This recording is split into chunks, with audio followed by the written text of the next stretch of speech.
Ya seperti tadi Andreas bilang ya, saya memang orangnya demen belajar, tapi bukan belajar cuma secara akademis ya. Kenapa demen belajar? Karena setiap kali apa yang kita pelajari itu tidak cukup dan tidak menyeluruh. Kita bisa belajar hari ini dari satu angle, kemudian kita bisa belajar dari orang lain dari angle yang berbeda, dan semakin banyak belajar, kita memiliki pemahaman dan tentunya kedewasaan. That's why ketika saya belajar dari siapa saja, bahkan belajar dari orang-orang yang lebih muda, saya belajar bahkan dari anak kecil, saya belajar dari orang-orang tua, saya belajar juga dari teman-teman sebaya, siapa aja lah ya. Karena saya yakin dan percaya kita bisa belajar dari apa saja ketika Tuhan mau mengajari kita sesuatu. Amsal bilang kita suruh belajar sama semut. Padahal semut kecil banget ya.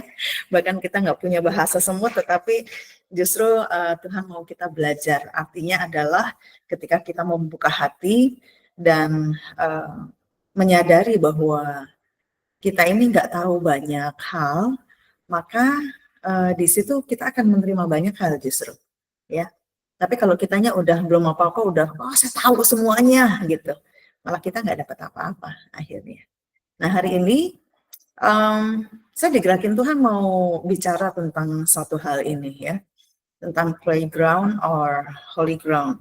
Pesan ini begitu kuat dari awal tahun, Tuhan berbicara secara pribadi kepada saya, sehingga setiap kali ada kesempatan, kalau saya diminta untuk melayani pemberitaan firman Tuhan, saya pasti akan sampaikan ini. Tetapi baru kali ini, I'm specifically mempersiapkan secara spesifik tentang playground or holy ground.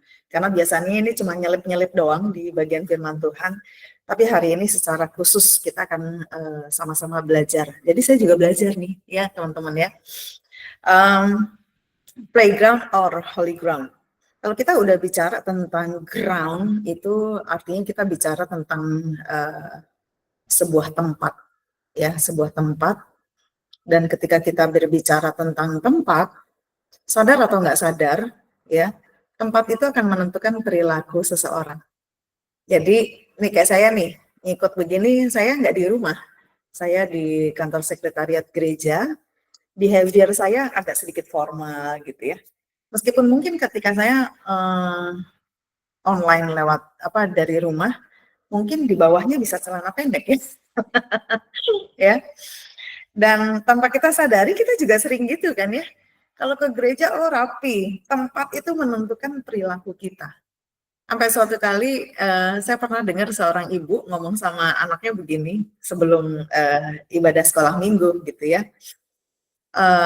Dia bilang sama anaknya begini, kamu ada di gereja, lagi ada di gereja, kamu nggak boleh bohong, nanti Tuhan Yesus marah. Nah pernyataan ini kan kayaknya benar ya, lagi ada di gereja nggak boleh bohong, nanti Tuhan Yesus marah, kata ibu itu kepada anaknya gitu. Tapi entah kenapa saya tergelitik dalam hati gitu, oh gitu ya Bu ya, berarti kalau nggak di gereja nih anak boleh bohong ya. Nah kadang-kadang kita berpikir bahwa tempat akan menentukan behavior kita, perilaku kita. Sehingga kita merasa bahwa di tempat yang ini saya boleh melakukan ina itu, di tempat yang ini saya nggak boleh melakukan ina itu, gitu ya.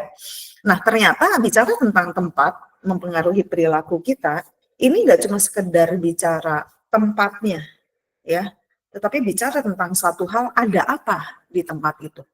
Nah ini yang dialami oleh Musa di Keluaran 3 ayat 5. Jadi pada saat Musa dipanggil Tuhan itu dia lagi ngelihat semak-semak, terus kemudian semak-semak itu menyala tetapi tidak terbakar. Ya, firman Tuhan bilang begini. Lalu ia berfirman, janganlah datang dekat-dekat, tanggalkanlah kasutmu dari kakimu. Perhatikan, sebab apa? Tempat. Sebab tempat di mana engkau berdiri itu adalah tanah yang kudus. Kita kalau bicara tentang tempat, tempatnya kudus. Kalau orang Indonesia bilangnya begini, tempat itu keramat gitu ya. Keramat artinya ada sesuatu, ada roh, spirit tertentu yang ada di tempat itu sehingga bikin kita takut. Bikin kita kayak ini tempat serem amat sih, bikin kita merinding dan lain sebagainya. Nah, ternyata tempat memang nggak cuma sekedar tempat. Tempat akan mempengaruhi perilaku kita. Kalau kita tahu ada siapa atau tempat itu milik siapa, maka itu akan mempengaruhi perilaku kita. Ya, suatu hari saya pergi ke sebuah tempat, saya nggak tahu ini restoran punyanya siapa. Ya saya makan lah ya, wah makan enak gitu ya. Terus kemudian tempat enak banget ya, kayak gini-gini ya. Ngomongnya asal aja gitu, casual gitu, ngomongnya asal gitu. Nah ternyata kakak saya, koko saya, kenal sama pemiliknya. Oh ini yang punya ini. Oh gitu, kenal ya kok yang pemiliknya? Iya. Tiba-tiba pemiliknya lewat. Ting, ting, ting. Tiba-tiba entah kenapa, bukan sulap, bukan sihir, perilaku saya langsung berubah. Saya langsung, oh agak sedikit sopan gitu ya.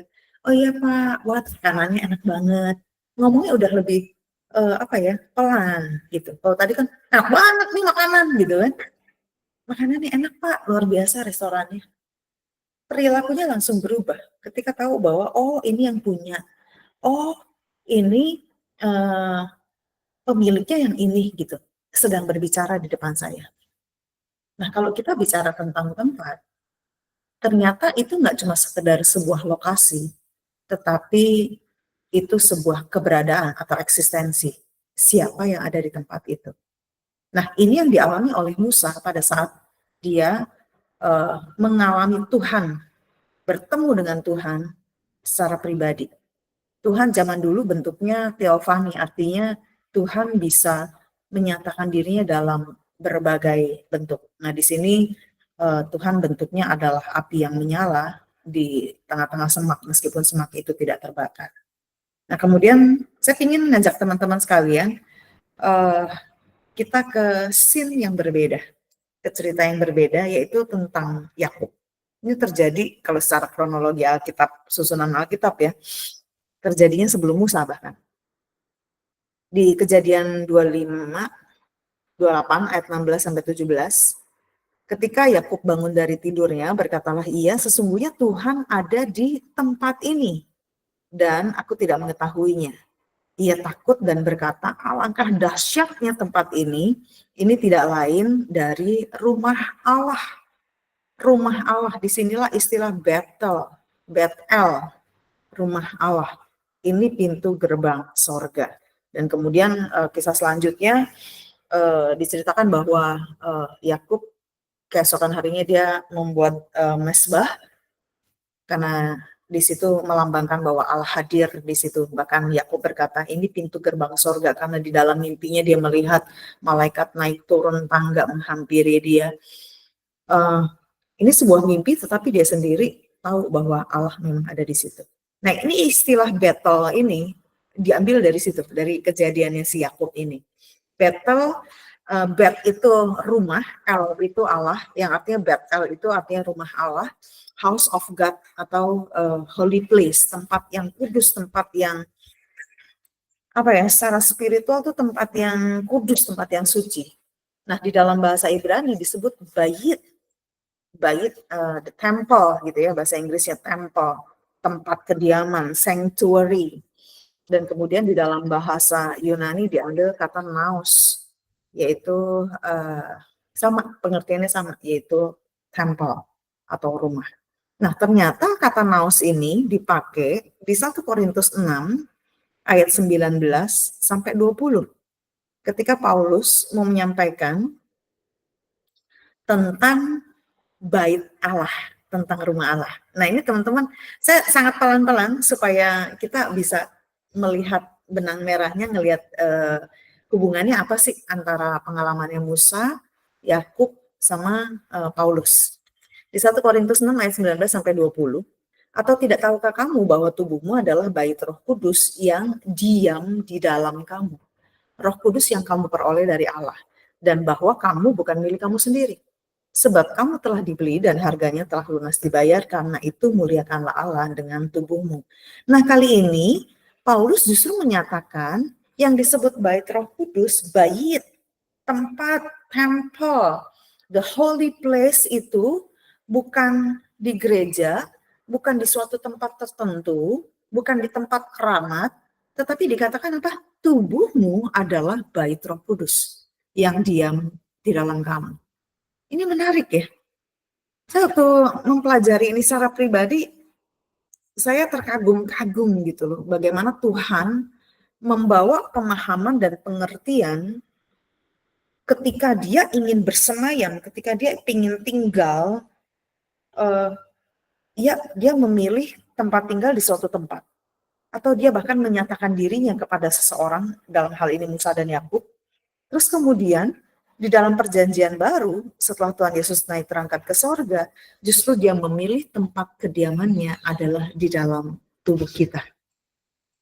Nah ini menarik, kenapa? Karena manusia itu diciptakan trikotomi, ya, ada tubuh, jiwa, dan roh. Yang kita percaya bahwa roh yang ada di dalam kita itu adalah roh Allah.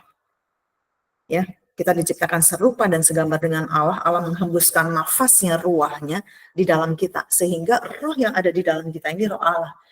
Harusnya udah cukup dong.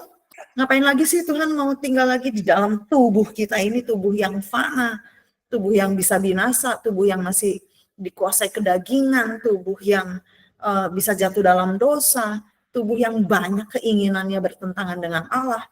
Tetapi justru Allah mau tinggal dan menjadikan tubuh kita ini adalah tempat kediamannya Tuhan. Saya waktu baca gini ya, saya amazed.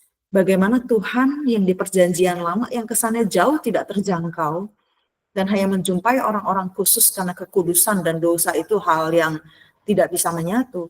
Tetapi justru di perjanjian baru dia mau tinggal, dia mau bersemayam di dalam kehidupan manusia.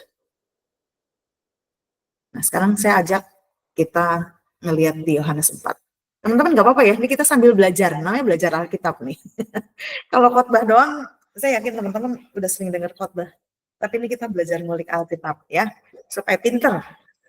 Sama-sama pinter kita ya, sama-sama mengerti. Yohanes 4 ayat 23, saya ambil dari terjemahan bahasa Indonesia masa kini.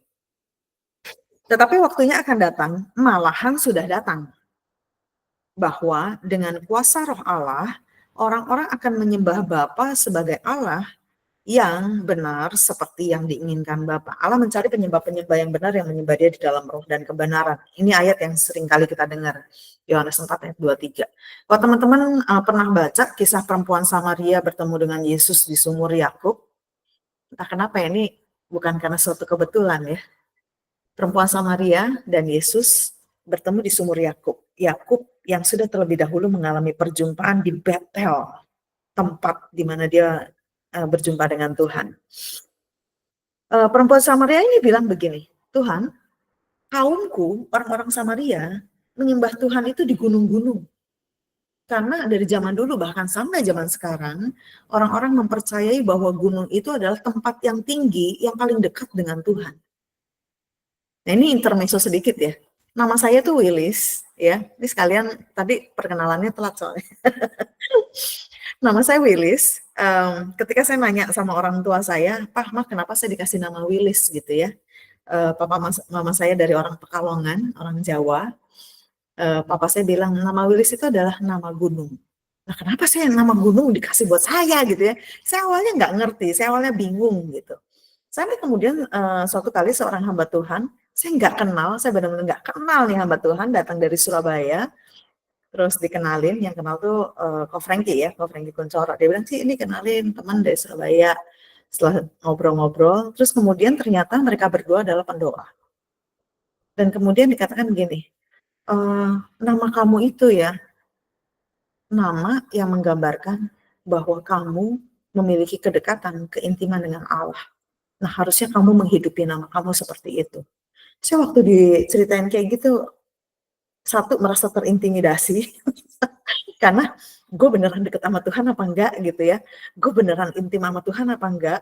Tetapi di satu sisi yang lain, saya merasa termotivasi.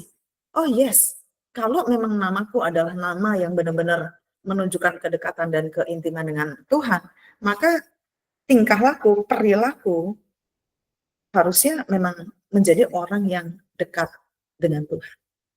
Nah, aku akhirnya pilih kedua-duanya. Satu sisi merasa terintimidasi, artinya menjaga hidup supaya benar-benar terus hidupnya melekat sama Tuhan.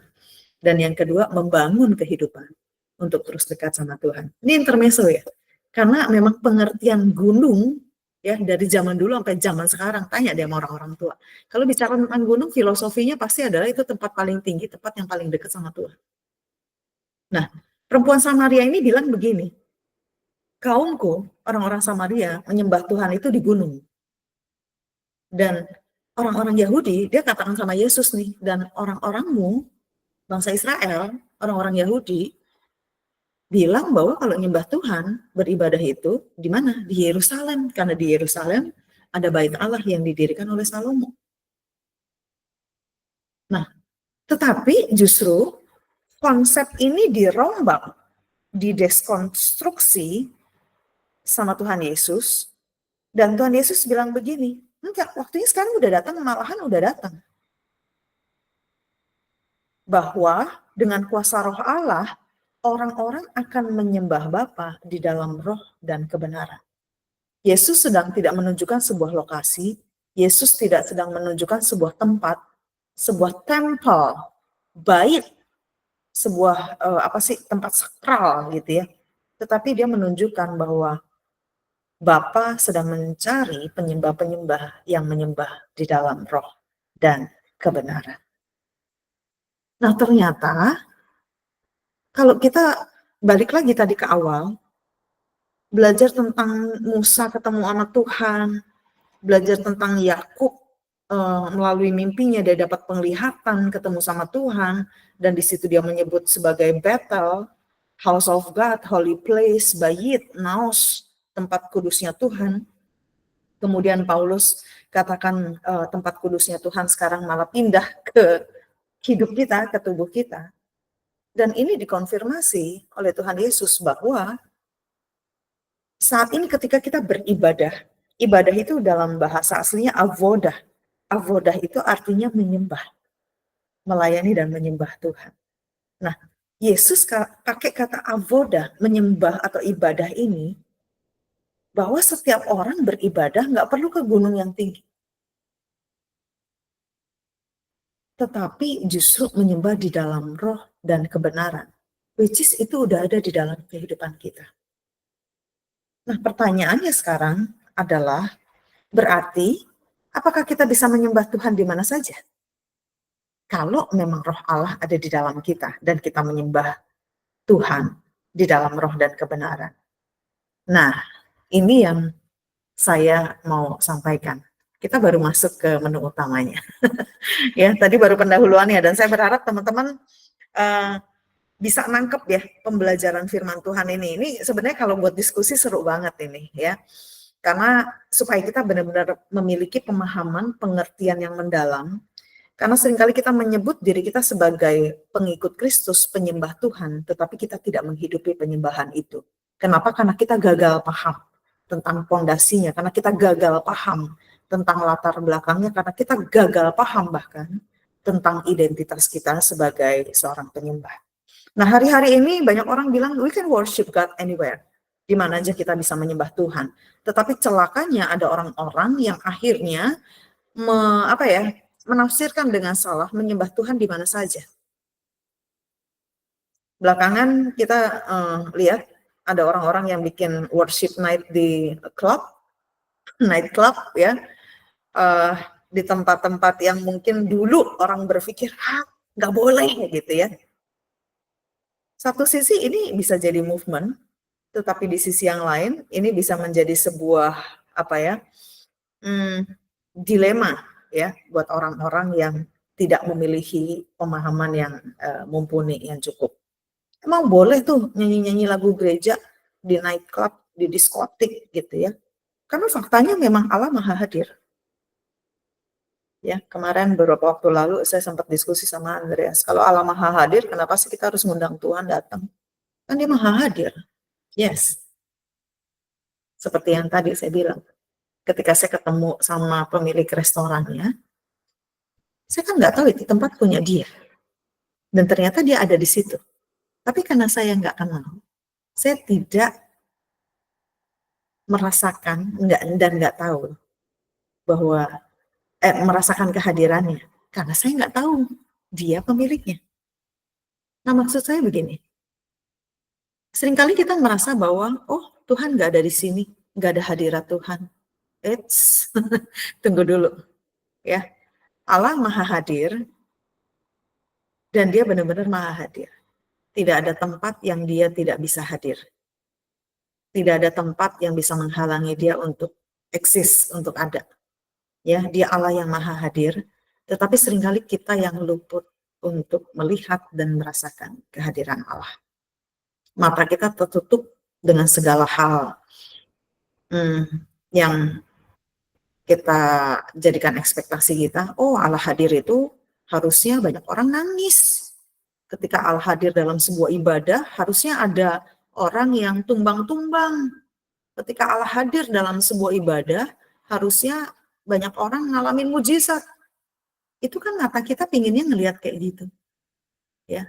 Tetapi sesungguhnya kemahahadiran Allah tidak bisa disetting oleh pikiran kita. Saya sampai satu kali melayani di sebuah gereja, gerejanya nggak terlalu besar, jemaatnya juga nggak terlalu banyak, ya. Dan kebanyakan orang-orang tua, orang-orang yang udah usia lanjut gitu. Dan ketika pujian penyembahan berlangsung, saya merasakan kepekatan hadirat Tuhan yang begitu kuat. Terus tiba-tiba Tuhan taruh pesan dalam hati saya, dia bilang begini, dengerin ibu-ibu yang nyanyi di belakang kamu. Dan memang jarak beberapa baris, 2-3 baris lah di belakang saya tuh ada ibu-ibu, oma-oma lah tepatnya ya, oma-oma udah tua. Dia nyanyi kenceng, nyanyi keras, ya. Tetapi suaranya fals. Tapi kemudian di situ Tuhan ngingetin, justru pujian seperti itu yang aku berkenan. Bukan masalah suaranya merdu atau enggak, tetapi dengan segenap kekuatan dan dengan segenap tenaga yang dia punya, dia nyanyi sekencang-kencangnya buat Tuhan. Orang-orang lansia itu kan suaranya udah pelan ya, nggak ada tenaga, nggak ada apa sih, tenaganya, powernya tuh nggak gitu kuat. Tapi ibu itu nyanyi keras banget, meskipun suaranya fals. Tetapi justru saya merasakan bahwa kepekatan hadirat Tuhan saat itu turun melingkupi setiap jemaat Tuhan. Nah artinya adalah kita nggak bisa setel kemahahadiran Tuhan dengan konsep berpikir kita. Ketika kita coba setel dan setting kemahahadiran Tuhan dengan konsepnya kita, maka disitulah kita merasakan dan melihat Tuhan tidak hadir. Karena seringkali justru kemahahadiran Tuhan dengan caranya Tuhan yang kita nggak bisa ngerti.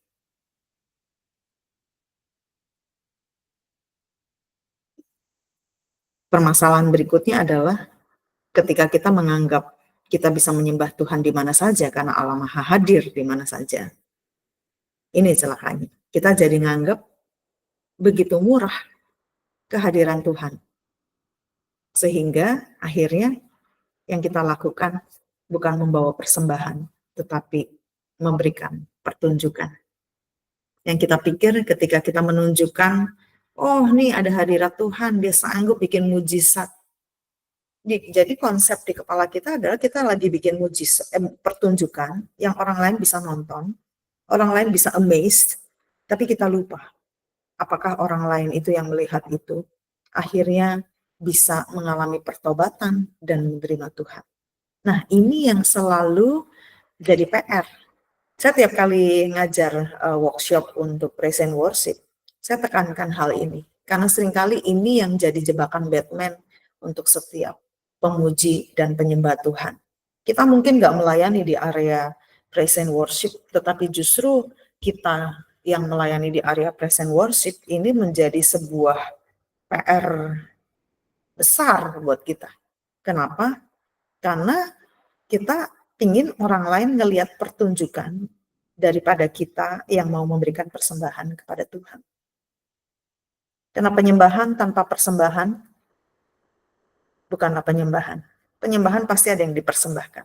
Ada korban yang diberikan. Dan ketika kita membawa korban, korban itu begini loh. Korban itu bukan sesuatu yang kita sanggup berikan. Korban itu sesuatu yang kita merasa sakit hati, ada sesuatu yang diambil daripada kita, yang kita korbankan. Nah, bukankah selama ini penyembahan kita belum nyampe ke sana, bahkan boro-boro nyampe pengorbanan gitu ya. Untuk kita baca Alkitab 5 menit aja badan udah gak enak gitu ya. Untuk berdoa 15 menit kayaknya udah ngantuk-ngantuk, aminnya bisa besok pagi. Belum ada sesuatu yang benar-benar sampai kita tuh merasa ada sesuatu yang hilang, ada sesuatu yang diambil daripada kita untuk kita menyenangkan hati Tuhan. Nah, kalau pelayanan kita, pujian dan penyembahan kita belum sampai kepada titik kita memberikan atau mengorbankan sesuatu kepada Tuhan, maka kita tidak sedang melakukan penyembahan. Jangan-jangan kita sedang melakukan transaksi sama Tuhan. Transaksi itu begini loh, saya kasih sedikit-dikitnya, tapi dapat sebanyak-banyaknya. Kalau bisa ibadah saya 2 jam sekali, tapi berkat saya melimpah Tuhan. Kayak siapalah gitu ya, jutawan siapa, miliuner siapa gitu. Akhirnya kita terjebak dalam sebuah transaksi dan bukan relasi. Transaksi itu begini, kadang-kadang ketika kita menyembah Tuhan, kita pasti expect sesuatu kan. Saya pernah ngadain survei kecil-kecilan random ya ke beberapa anak-anak remaja, ada anak-anak remaja gereja lokal, ada juga gereja yang lain. Saya ngadain survei begini, kamu kenapa sih mau pelayanan? Kenapa sih masih muda gitu loh, main-main aja, main game kan seru tuh sama teman-teman ya. Main game kayak ngapain, senang-senang gitu loh. Ngapain mau pelayanan, repot-repot, masih muda. Supaya hidup saya diberkati sih. Oh ya puji Tuhan. Diberkati Tuhan tuh kayak apa sih, saya tanya. Diberkati Tuhan tuh kayak apa? Terus dia bingung, diberkati Tuhan tuh kayak apa ya? Ya pokoknya diberkati aja ya. Hidupnya senang gitu. Oh hidupnya senang. Sekarang kamu nggak senang? Ya enggak juga sih. Nah ini konsep yang seringkali bahkan kita nggak tahu kita sedang melakukan apa. Dan akhirnya sesungguhnya kita tidak memahami makna dari penyembahan itu sendiri. Tiap kali kita beribadah kita sedang menyembah Tuhan. Setiap kali kita ini lagi begini kita menyembah Tuhan. Nah ternyata akhirnya pikiran kita mengkotak-kotakan penyembahan itu adalah sesuatu yang relate dengan hal-hal yang rohani. Padahal kenyataannya tidak demikian. Nanti kita akan lihat lebih jauh ya. Nah, bicara tentang transaksi, seringkali di dalam pelayanan kita sedang bertransaksi sama Tuhan. Tuhan, kalau saya pelayanan ya seperti anak remaja tadi yang menjawab saya, ya paling nggak hidup saya diberkati lah ya. Paling nggak kerjaan saya lancar, terus paling tidak apapun yang saya kerjakan, proyek-proyek, semua berhasil. Terus pakai kata pemanis, semua demi kemuliaan nama Tuhan. Padahal kita dalam tanda kutip sedang bertransaksi sama Tuhan. Kalau saya melayani Tuhan, ya Tuhan kasih feedback lah ya, kasih imbalan kayak buat saya, kayak gitu. Dan akhirnya kita tidak sedang membangun relasi, tetapi kita lagi bertransaksi sama Tuhan. Nah, konsep ini secara literally terjadi di masa pelayanan Tuhan Yesus. Di dalam Yohanes 2 ayat 16, ini bicara tentang waktu itu Yesus menyucikan bait Allah ya. Ini literally transaksi sih kalau ini. Udah bukan pakai ungkapan, udah nggak pakai udang di balik batu, tapi benar-benar udangnya kelihatan, nggak ada batunya gitu ya. Yohanes 2 ayat 16, kemudian ia berkata kepada pedagang-pedagang merpati. Yang dagang sebetulnya bukan pedagang merpati doang, yang lain juga ya. Keluarkanlah semuanya dari sini, jangan jadikan rumah Bapakku sebagai tempat untuk berdagang. Bangsa Israel, orang-orang Yahudi, masih tetap memiliki konsep bahwa ketika mereka beribadah, mereka harus membawa korban. Nah, ini korban yang diatur di dalam hukum Tauratnya Musa. Kalau teman-teman baca di dalam Imamat, tuh macam-macam korbannya, ada korban penghapus salah, ada korban penebus dosa, ya macam-macam. Nah, mereka masih pegang itu. Makanya pada saat di depan bait Allah, orang-orang ini berdagang sebenarnya nggak salah dong. Kita bilang gitu ya, nggak salah dong. Orang konsepnya ketika beribadah harus bawa korban. Kan biar gampang, biar nggak usah nenteng-nenteng dari rumah. Beli aja langsung, ibaratnya beli langsung aja di gereja gitu, di bait Allah. Supaya nggak perlu repot nenteng dari rumah. Tetapi celakanya orang-orang ini menggunakan hal itu menjadi sebuah transaksi yang jelas-jelas kelihatan. Rumah Allah dijadikan tempat dagang. Rumah Allah dijadikan tempat bertransaksi, di mana akhirnya nilai-nilai penyembahan dan nilai-nilai persembahan menjadi bergeser. Akhirnya orang berpikir, ya udahlah, kalau dulu mungkin bawa dari rumah itu kan mengorbankan sesuatu loh, berkorban. Ada sesuatu yang sakit yang keluar dari diri kita, yaitu apa? Nenteng dari rumah tuh nggak gampang. Bawanya mungkin berat, ada resiko binatangnya mati di jalan, ada resiko ntar binatangnya cacat, sedangkan binatang cacat nggak berkenan untuk dipersembahkan. Udahlah gampangnya aja, nanti beli aja di Bait Apa. Nah ini juga yang ternyata konsep ini akhirnya nyampe ke kehidupan kita zaman sekarang. Ya, buat apa sih repot-repot ibadah, ntar langsung aja lah gitu ya. Online juga bisa. Ini kita sedang ibadah online. Saya tidak sedang menyindir, tetapi ini justru dengan online kita bisa network kita malah tambah luas ya. Ini maksud saya begini loh, ada salah satu, saya lagi bergumul nih sama salah satu anak komsel saya. Jadi dia nggak pernah datang ibadah secara fisik, dia memilih untuk online. Sedangkan untuk online ketika saya tanya, kamu ibadah online apa namanya disiplin tuh? Enggak juga sih, Ci. Kadang ibadah online kan tayangnya Minggu. Dia ntar bisa nontonnya tuh hari Rabu, Kamis, atau bahkan nggak nonton sekalian, nggak ibadah gitu ya. Nah itu yang akhirnya merusak eh, apa kedisiplinan rohani kita. Nah kembali lagi ke sini, bicara tentang eh, penyembahan kita menjadi sebuah transaksi ataupun relasi, itu didasari dari pemahaman kita. Pemahaman kita akan sebuah penyembahan. Penyembahan itu komponennya ada 4. Yang pertama, tentang siapa yang kita sembah. Kita paham nggak? Kita tahu nggak? Kita kenal nggak siapa yang kita sembah? Jangan-jangan kita bilang kita menyembah Yesus, tapi ketika ditanya Yesus itu siapa? Kita nggak bisa ceritakan bahkan. Dan ketika orang tanya, kamu mengalami apa aja sih perjalanan bersama dengan Yesus? Mungkin bahkan kita nggak bisa ceritain. Nah artinya, jangan-jangan kita nggak kenal. Kita cuma tahu, tapi kita nggak kenal. Kemudian yang kedua, komponen yang kedua adalah bicara tentang siapa yang menyembah, yaitu kita. Kita sendiri tahu nggak identitas kita bahwa kita adalah penyembah. Dan bagaimana kita akhirnya dilayakkan untuk menyembah Tuhan yang tadinya ketika kita mau datang beribadah, kita bahkan nggak bisa ketemu Tuhan secara langsung, harus lewat imam yang mempersembahkan korban bakaran. Dan imam itu pun punya resiko mati di dalam ruang Maha Kudus. Nah, kita paham nggak konsep itu? Sampai akhirnya Yesus Kristus itu sendiri menjadi imam sekaligus menjadi korban, yaitu membawa hidupnya, dirinya menjadi korban. Supaya apa? Supaya nggak ada lagi perantara, nggak ada lagi tirai untuk kita ketemu langsung dengan Tuhan. Nah, kita sadar nggak? Harga yang dibayar itu terlalu mahal untuk kita bisa berelasi dengan Tuhan.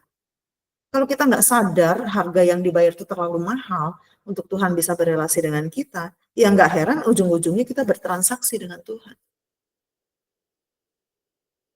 Oleh sebab itu, kita harus pahami tentang siapa kita. Karena kalau kita juga nggak sadar tentang siapa kita sebagai seorang penyembah, akhirnya kita menjadikan Tuhan itu sebagai lampu Aladin atau Doraemon. Yang tiap kali kalau saya nyembah, saya berhak mendapatkan sesuatu dari Tuhan.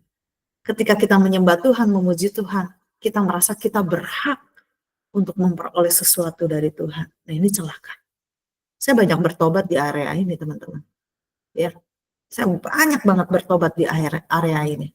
Karena seringkali kita merasa ketika kita sudah melakukan ibadah, kita sedang melakukan pelayanan, kita merasa kita berhak menerima sesuatu dari Tuhan.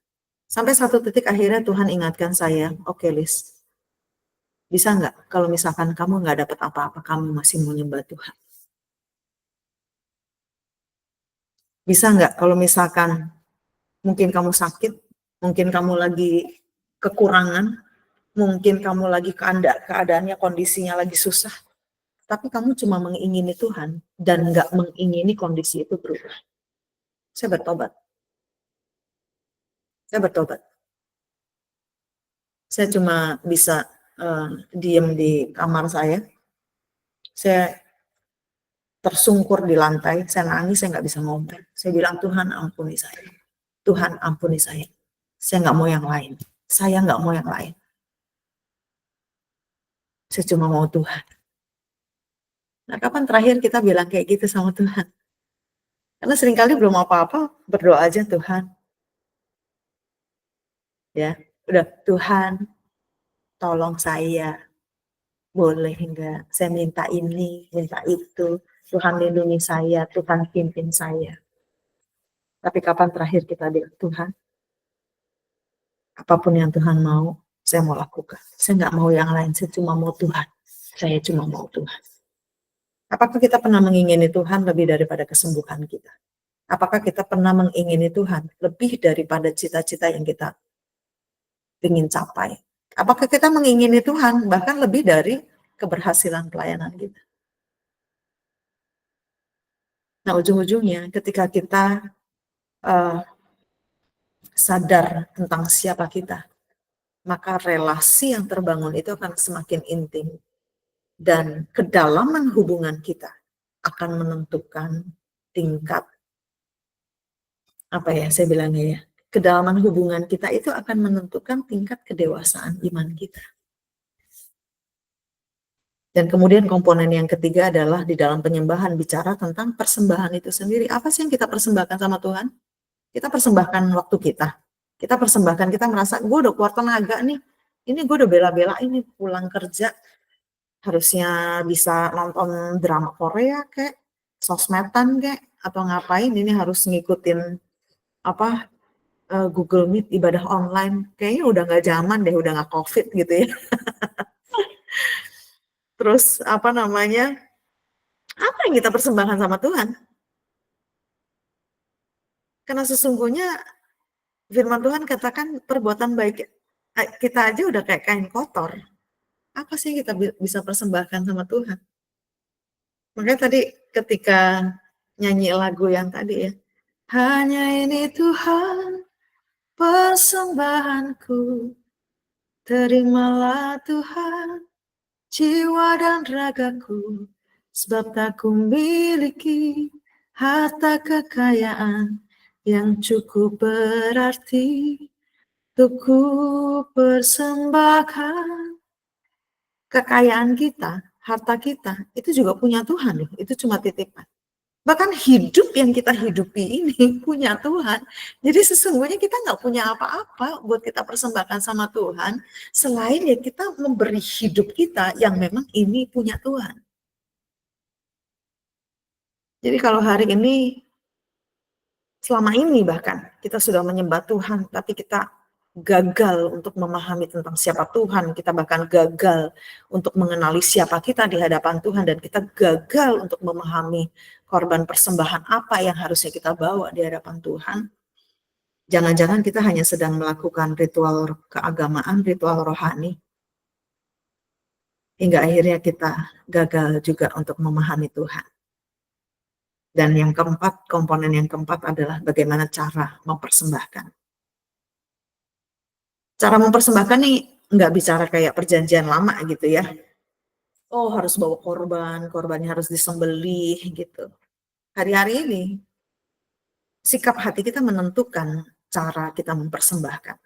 Di Matius dikatakan gini, kalau kamu lagi mau bawa persembahan, terus kemudian Tuhan ingetin kamu ada hal yang nggak beres antara kamu dengan orang lain, dengan saudaramu, firman Tuhan tuh bilang gitu, berhenti, tinggalkan persembahanmu, dan datangin saudaramu, lepaskan pengampunan, beresin, baru kau balik lagi dan bisa memberikan korban persembahan. Hari ini berapa banyak anak-anak Tuhan hidupnya sembarangan ketika dia memberikan persembahan, melayani Tuhan, seolah-olah kita benar-benar layak. Oh saya emang layak, oh saya boleh, saya bisa nih kayak gini, saya bisa. Saya tiap kali mau pelayanan tuh bergumul ya, bergumul dalam arti begini. Enggak ada yang baik Tuhan dari hidupku. Kalau aku ngandelin kekuatanku sendiri, bahkan segala hal yang baik yang keluar dari kehidupanku, itu sesungguhnya benar-benar pekerjaan Roh Allah, bukan pekerjaanku. Karena manusia dengan segala keinginan dagingnya ingin selalu memuaskan kedagingannya. Tetapi manusia yang dipimpin dan dipenuhi oleh Roh Allah, keinginannya hanyalah untuk menyenangkan hati Allah. Nah saya aja hamba Tuhan ya, saya ini wakil gembala ya. Saya pikir hidup saya juga kadang-kadang nggak mau benar ya masih bisa mikirnya salah gitu ya. Mau benar ya masih mikirnya kadang-kadang negatif. Makanya tiap kali mau pelayanan tuh bergumulnya, Tuhan jangan biarkan, maksudnya gini, Tuhan bela setiap umatmu supaya ketika apa yang aku sampaikan di dalam pelayananku, sesungguhnya itu berasal daripada Tuhan, bukan berasal dari diriku sendiri. Karena kita manusia, ketika kita berbuat baik pun, kita pinginnya ingin mendapatkan, paling nggak gini, orang bilang terima kasih kayak ya. Orang bilang, ih kamu baik, ih kamu pelayanannya saya diberkati. Itu jebakan Batman tuh. Kok nggak ada yang bilang diberkati sama pelayanan saya? Kok nggak ada yang bilang terima kasih? Akhirnya cara mempersembahkan persembahan itu yang bikin kita kesandung sendiri.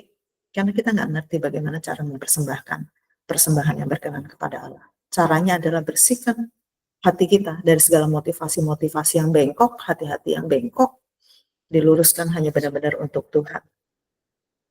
Dan ujungnya harus ada buah dari penyembahan kita. Buah dari penyembahan kita itu apa? Kita semakin mengasihi Tuhan. Ya, kalau dulu saya belajar tentang praise and worship nih dari saya umur berapa ya? Dari umur 14-15 tahun lah gitu ya. Kalau dulu bilangnya begini, orang yang menyembah Tuhan harusnya makin mirip sama yang disembah. Bukan mirip mukanya. Nah mungkin kan saya gondrong bewokan gitu ya, kayak gambar-gambar Tuhan Yesus yang kita lihat. Bukan mirip mukanya, tetapi yang mirip kelakuannya. Makin serupa dengan Kristus, dan kita makin mengasihi Tuhan. Mengasihi Tuhan itu bukan berarti, oh sayang sama Tuhan. Enggak, makin mengasihi Tuhan artinya kita makin punya hati yang takut untuk menyakiti hati Tuhan. Ketika kita mengasihi seseorang, kita mengasihi orang tua kita. Bukankah kita takut untuk mengecewakan hati orang tua kita? Atau orang yang kita kasihi?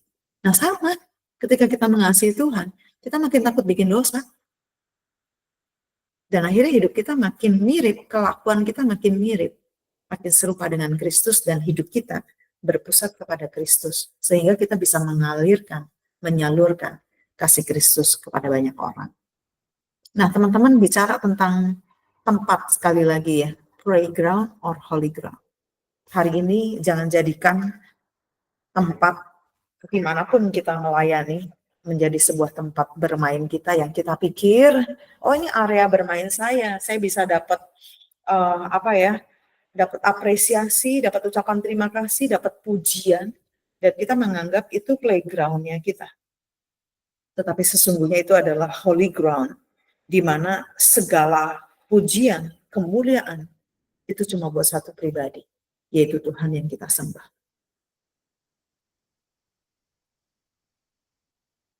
Sampai akhirnya, saya tutup dengan ini. Raja Daud di dalam Mazmur 27 ayat 4. Satu hal telah kuminta kepada Tuhan, itulah yang kuingini. Ngapain? Diam di rumah Tuhan seumur hidupku. Kembali lagi kemana? Ke tempat di mana Tuhan ada. Menyaksikan kemurahan Tuhan dan menikmati baitnya. Kita ini makhluk penyembah, kalau kita nggak nyembah Tuhan, maka kita menyembah sesuatu di luar Tuhan. Nah, kita diciptakan untuk menyembah Tuhan dan menikmati Tuhan. Jadi, saya kalau ngomong kata ini, entah kenapa saya excited banget ya. Kenapa?